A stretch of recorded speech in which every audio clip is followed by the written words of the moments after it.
आशीर्वाद या श्राप।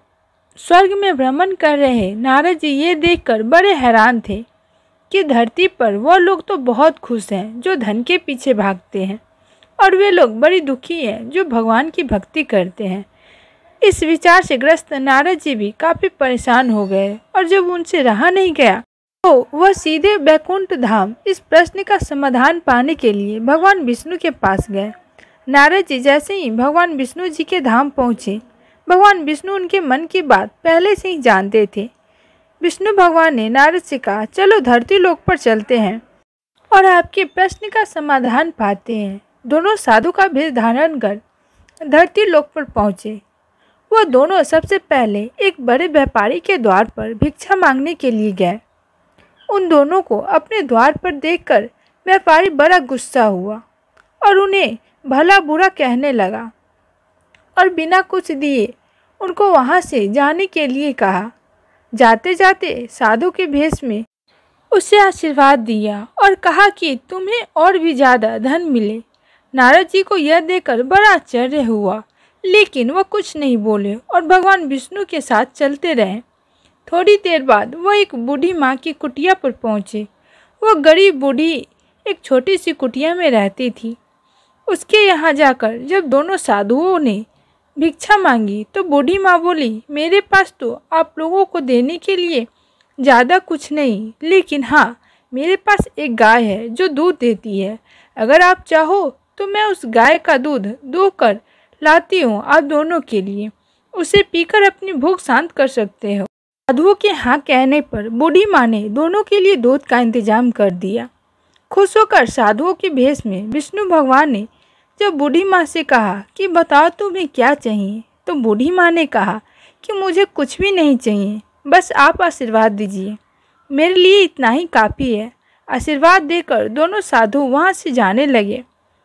तब जाते जाते विष्णु भगवान ने बूढ़ी माँ से कहा कि तुम्हारी गाय कुछ दिनों में मरने वाली है।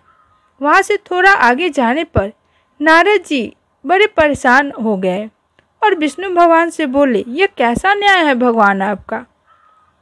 जिस व्यापारी ने हमारा इतना अपमान किया, हमें इतना गालियाँ दी, आप उससे और ज़्यादा धन का आशीर्वाद दिए, और इस बूढ़ी माँ को जिसने हमारी इतना सेवा की, हमारे लिए दूध की व्यवस्था की, उससे आप कहते हैं कि उसकी गाय जो उसके जीवन का आखिरी सहारा है वो भी मर जाए।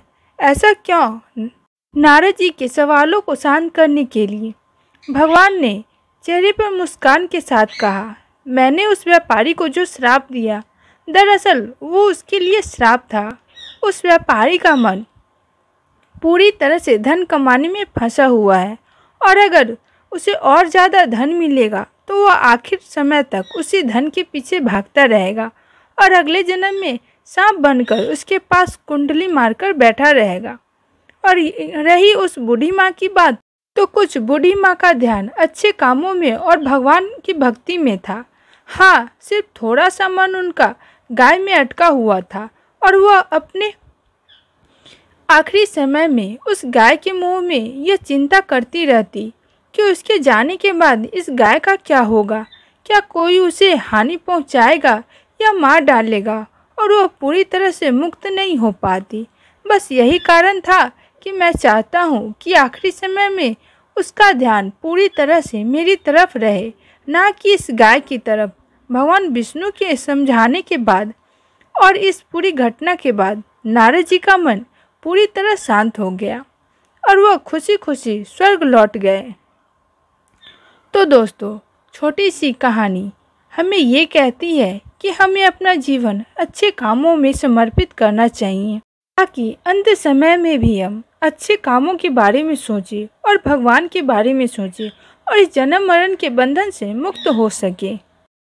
तो फ्रेंड्स, ये कहानी कैसी लगी कमेंट्स में ज़रूर बताइएगा। अच्छी लगी तो प्लीज़ मेरे वीडियो को लाइक करके शेयर कीजिएगा, और ऐसे ही कहानी सुनने के लिए मेरे चैनल को सब्सक्राइब करके अपना प्यार जरूर दीजिएगा। आज के लिए इतना ही, फिर मिलते हैं अगली वीडियो में नई कहानी के साथ। तब तक के लिए बाय। जय हिंद, जय Bharat, take care, thanks for watching.